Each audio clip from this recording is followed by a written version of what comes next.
Hey everybody, this is Sean Harwell. You are listening to the Never Heard of It podcast where we talk about movies that have fallen through our cracks and yours. And today is episode 50.5, and we're going to talk a little bit different. We do news and just sometimes reviews and things that are popping up in the world of film and TV that maybe you missed or you're excited about in these little mini episodes. We keep them short. And I am joined in all of this adventure by the one, the only, the never lonely Craig Moorhead. How are you, Craig? I'm doing all right, Sean. Are you ever lonely?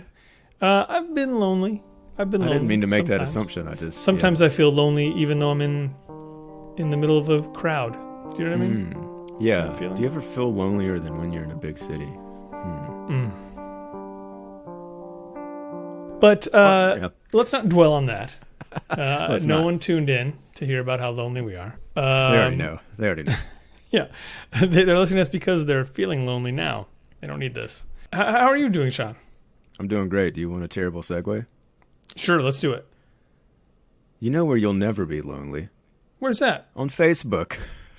Oh, and nice. where you can like our page for the podcast. Mm-hmm. You can check us out on YouTube, Instagram, Twitter, we're elsewhere.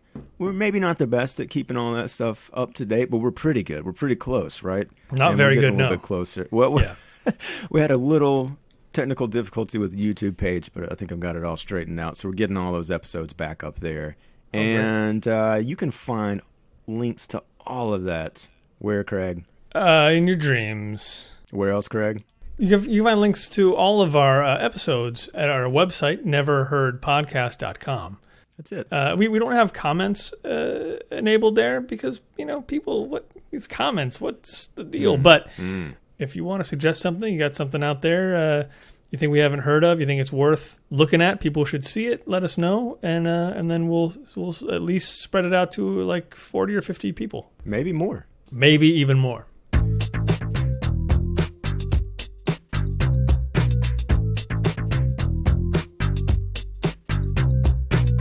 Well, Craig, let's jump right into what we're going to talk about this week primarily because I'm very excited to hear about your experience watching Dunkirk last night. And I know you went to a special screening. I have not seen it yet. It is definitely at the top of my list of things to see this summer, period. And I got to say, just glancing online, not looking for spoilers and not seeking it out, I've already seen one headline say it's one of the best war movies ever made, and another headline that said that Christopher Nolan's finally reached the heights of Stanley Kubrick. I think, it's worth taking all that for a grain of salt. Obviously, we're going to hear what you thought, and that'll be the final word on the whole matter. Yeah, but, we'll settle that. Things like that tend to happen over time, those sort of like decisions about whether something is the best at something or even comparing it to Kubrick, because obviously, staying within the genre, Full Metal Jacket was not the most well-received movie when it came out. So, true. Craig, better or worse than Full Metal Jacket, Dunkirk? Go. It's tough, Sean. Yeah, don't even start with that. I want to hear about the screening itself because it sounds pretty awesome. It is pretty awesome. And first, I have to send thanks out to our longtime listener, first-time inviter of me to an IMAX film, Jason Orfanon, who he works at Smithsonian. He is a all-around good dude. I'll say that. And anyway, he, being a Smithsonian employee, being a friend of, I believe, the projectionist there, who sounds like a super rad guy, and I really want to meet him too. Jason was able to go to the screening and, could have a +1. And he didn't even think at all of his wife, his wonderful wife, Erin. He was like, Craig is the one. Yeah, that I want to spend my evening with. So, no, but he invited me, and the screening was at the Air and Space Museum in beautiful downtown D.C. I live in and around D.C. But yeah, so it's a great museum anyway. It tends to be the one we end up at. For some reason, it seems, I don't know, maybe the most kid friendly. There's just so many cool airplanes hanging around. That particular night, that was last night. It was mostly just cool people hanging around. Wow. Sean, with some excellent catering. I recommend the Chicken fingers? No, thank you. There was a short rib sliders. They had a huge plate of tiny burger-looking short rib sliders that were quite amazing. They also had a taco bar, which I didn't get into. Now, see, I think they should have gone theme and had like ready-to-eat meals, or what do they call those? Like the soldiers. Oh yeah. Like that's what you should have been eating, dude. That or just like bowls of like sea foam, and sand, and with like feathers in it. Yeah. Why? I mean, just get us in the mood, and then just like crank up the AC. Yeah. Okay, so after the sliders and the taco bar, right. What was the next best thing? Well, the next best thing was then there was a kerfuffle. Said it right. Yeah. Around thank you. Around the fact that Chris Nolan is here. He's here. He's here now. He's on the floor. He's here now. So Jason and I are like, well, that's intriguing. And then one of his friends comes over. She, being much more bold than we, apparently just elbowed her way into a crowd and got a photo with him. Why not? Yeah. So we were admiring that and considering going over and getting such a photo as well. But then, I don't know, other things stood in the way. There were lots of wonderful people to talk to beforehand. Everyone was very excited to see this movie. It was a really huge crowd. There were a lot of familiar faces. Dr. Ben Carson was there. I don't know if you know him. No He is the nation's top neurosurgeon, also the nation's top housing and urban development guy. It's peanut butter and jelly, those two. Yeah, and there was sort of a lot of Ben Carson's here. Like that was kind of the feeling. Oh, really? Well, no matter who you talk to, it's kind of like Ben Carson's here. You're in Washington, dude. Yeah. Yeah, he really didn't ruin the night or anything, but so it was a lively crowd, a large crowd. Most people were dressed better than I was, but then word went around that they were going to open the doors soon. And Sean, when you're going to see an IMAX movie, at least it's my feeling, it's my preference. I don't want to sit in the front row, especially not for an IMAX war film. I would imagine. Yeah, so we gathered by the doors. They opened them. There was a great flood of people, and so we went and sat in the very back of this gargantuan theater. I mean, if you've been in a real IMAX theater, you know how impressive that screen is. So it was not going to be projected on film. It was projected with, are you ready for this? Lasers. Okay. There were warnings on doors about Class 4 lasers. It was very intimidating. Wow. Very frightening. What is the warning? It's don't look back at the projector. You might die.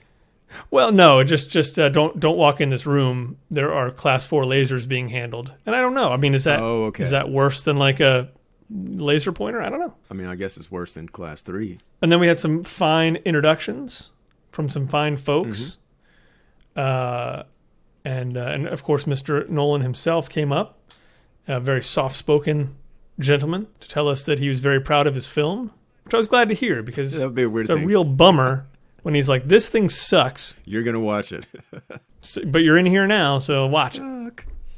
And then the movie began. And how big of a One Direction fan are you? You know what? It's funny. I'm not a big One Direction fan, but there was quite a bit of buzz about the fact that Harry Styles is in the movie. Yes. From several people we ran into, to the point where Jason made some very clever jokes about suggesting to the folks that Harry Styles was going to be in attendance. Oh God! And like, start a riot. Yeah. So for me, it's like I kind of knew, that either that might be a joke, it might not be a joke. I don't know. Like I don't know how big a deal this particular thing is, but certain folks definitely took that very seriously. And we're very excited to the point where you kind of had to like shut it down immediately. No, he's not here. Like, no. I'm sorry.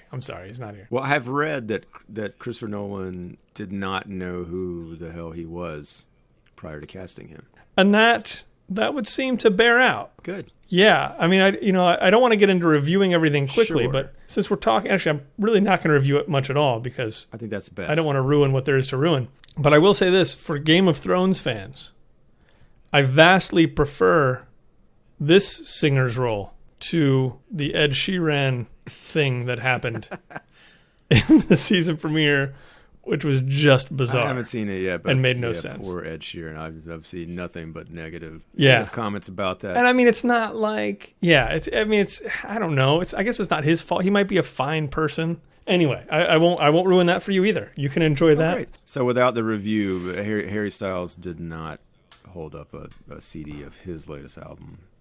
He didn't. He was actually quite good. That's awesome to hear. And the movie overall, did you enjoy it? I did enjoy it, Sean. Good. I did. I'm gonna hype you down though. Okay. Like this is sort of my pep talk, where I de-excite people so that they enjoy it even more. I hope. Mm-hmm. Like I read there was one particular. I was going through Rotten Tomatoes reviews. Maura McDonald from the Seattle Times, a top critic at Rotten Tomatoes, and I mean she shares a sentiment that many other critics do. Okay. But here's the quote. The quote that they pulled from hers was, "You disappear inside of it, and it changes you, as all great movies do." Wow. And I've heard a lot of stuff like that on par. I don't mean to actually single her out like she did something wrong. Oh no, I mean comparing it to Kubrick, obviously she's got company with hyperbole at this point. Yeah. I'll say this: that did not occur for me. You're not changed. You didn't turn into like a werewolf. It did not go that far. Good. Yeah. Your DNA is still intact. Yeah. My name's the same. When I walked out, my clothes were the same. Sure. I did not disappear inside of it. But there are various possible reasons for that. For one, and I found this out afterwards, or I found out why afterwards. But for one, the sound design is very good. Mm-hmm. First of all. But it was incredibly loud. Yeah. Like, when you reach that limit where you're like, that's a little too loud for what we're doing here. And it's a war movie. Like, I expect it to be very loud. It was much louder than that. Oh, wow. And I found out later that apparently whenever they had the Interstellar, they had a screening when Interstellar came out in the same theater. And apparently Dr. Nolan went up beforehand and, like, just took all, like, went to the soundboard and just like cranked it up. 10 it to 11. I wanted all on 11. And I mean, it sounded like you would, if you looked up at a speaker, you would just see sparks flying out of it. Like there was a constant subwoofer rumble. Yeah. That like is when a subwoofer is being overloaded. It was just like just a speaker vibrating and so loud. Yeah. And then a bomb would drop. And it would get deeper and louder. It was kind of exhausting for it to be that loud. And a part of me was wondering, in a theater where it was sort of at optimal volume maybe, and not just pushed beyond the limits of sound, like would I have been more swept into the movie? Because every now and again, like something would pop or rumble, and I'd be like, man, those speakers. And that's what I'd be thinking about. You'd be worried that it was going to like fall on your head. You're like, yeah. Well, like it sounds like you saw it the way he intended it. I mean, no doubt about it. Well, minus the 70 millimeter presentation, but right. I mean, no doubt about it. Like it definitely seems like he wanted it always to be. Well, he said as much. He wanted to make it as just a pure suspense film, just beginning to end. Like Pearl Harbor. Well, and he used that as a model. He actually based this on Pearl Harbor. Interesting. No, but and so that's the thing. Here's the thing to me. In our world, we already have, in terms of, our old war movies, in recent memory, we have Thin Red Line, which is fantastic. And we have Saving Private Ryan, which I also find to be fantastic. Sure. Maybe two sides of the same coin. I don't know. One is definitely going for the patriotic core of your heart to some extent, and the other is I feel like it's going after bigger things. But between those two things, there's not a lot of like amazing war movie left over that someone needs to cover. Yeah. You know what I mean? It's true. I mean, that genre, obviously, the stories have been told and continue to be told, which I think is good. Yeah. That's what I'm kind of most curious about with this movie, I think, is like, what type of war movie are we getting exactly? Like, where does it kind of fall in the pantheon of the classics? So, sure. It sounds like maybe you're still kind of figuring that out, or maybe I'm sure it's its own animal, definitely in a lot of ways.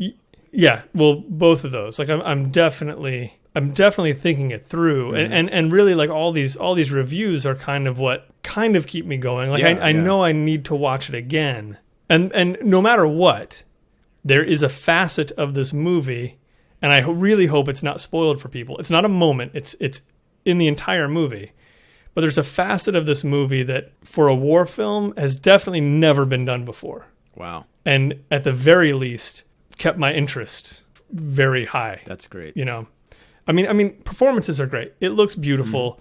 There's plenty of things that are interesting. I can't necessarily say there's anything that you haven't seen before. You know what I mean? Sure. You're not going to be like, this isn't the movie that's going to introduce you to the horrors of war. Yeah. We've been down that road now numerous times. So, and he was saying this, and I wonder if this would make more of a difference. This movie would make more of a difference to someone born British, grew up in England, because apparently this is a story that everyone knows very early on, and it's almost mythological. Okay.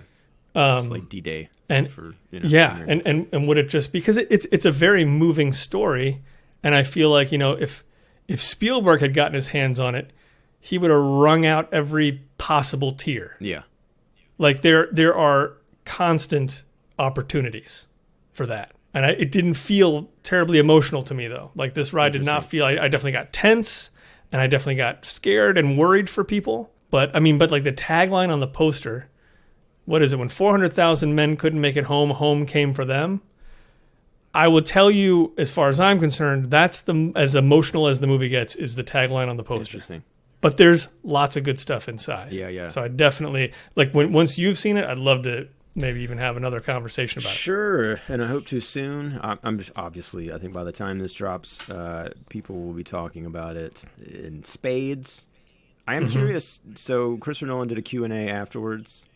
Any real gems from that or anything that kind of sticks out? Did he talk at all about his movie influences for this movie, for Dunkirk? Well, yeah. Thin Red Line was definitely one. Actually, those two were definitely in the mix. And I can't remember him saying anything else in terms of the influences, but I mean, well, and no, that's not true. I mean, he was talking about going back to movies.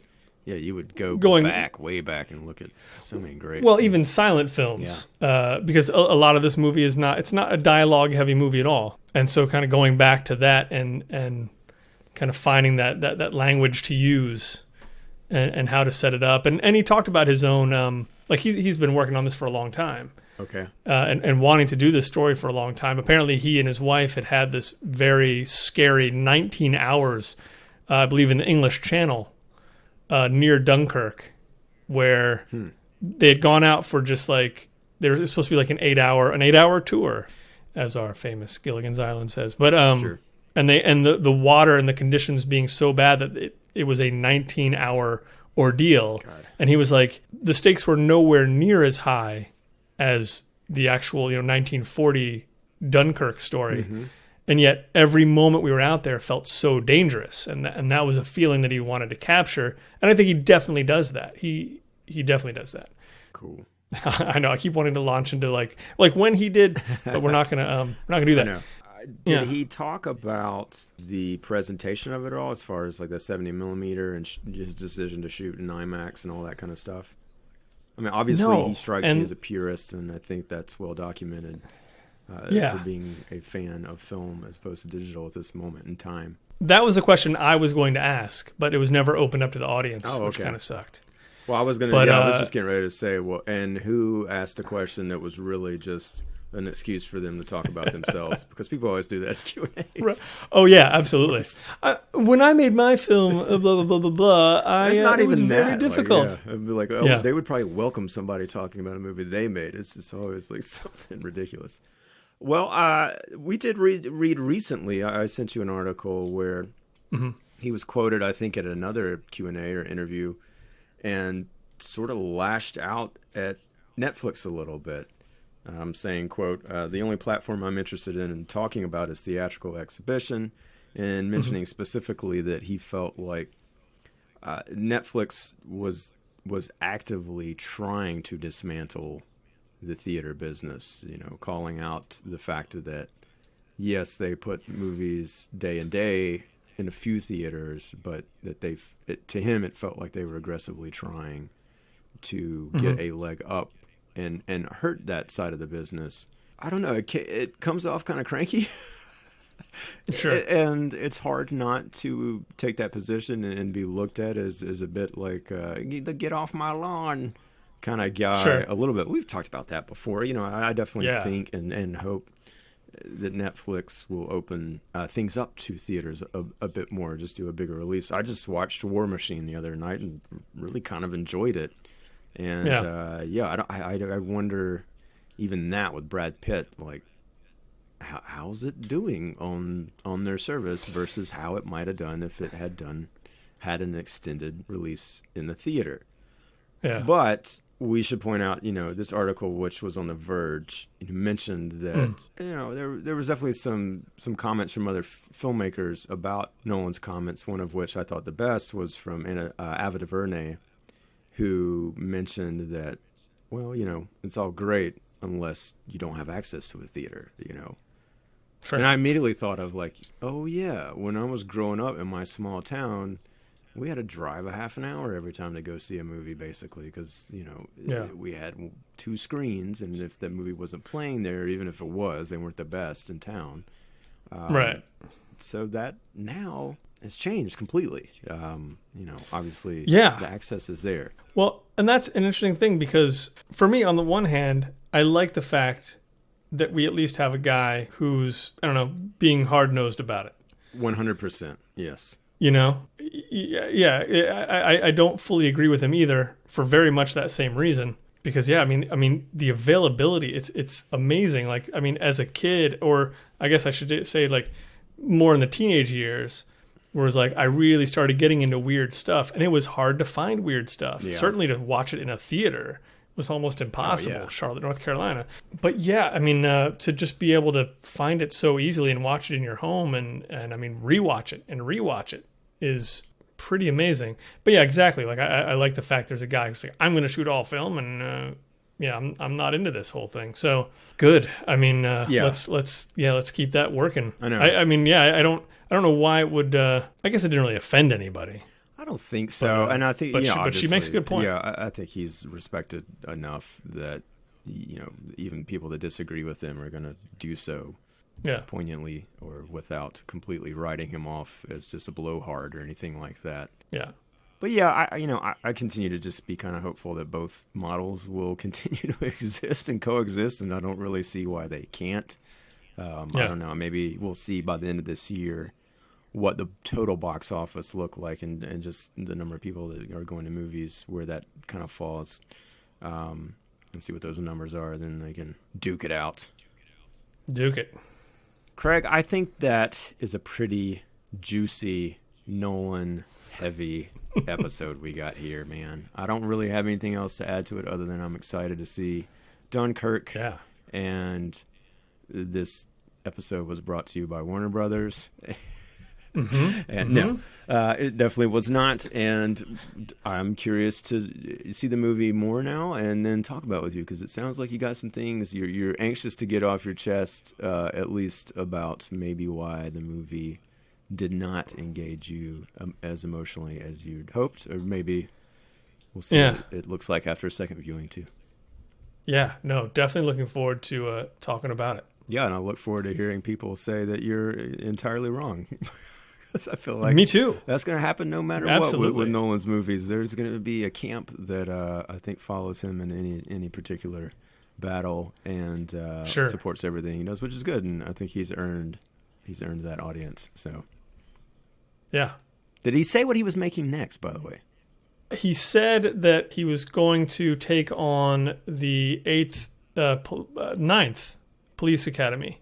Wow. Movie. Now that is a left turn. He sort of has a new take on it. Yeah. Well, I mean, he can do whatever he wants now. Yeah. And he just feels like no, there was nothing mentioned. He is all Dunkirk all the time. Yeah.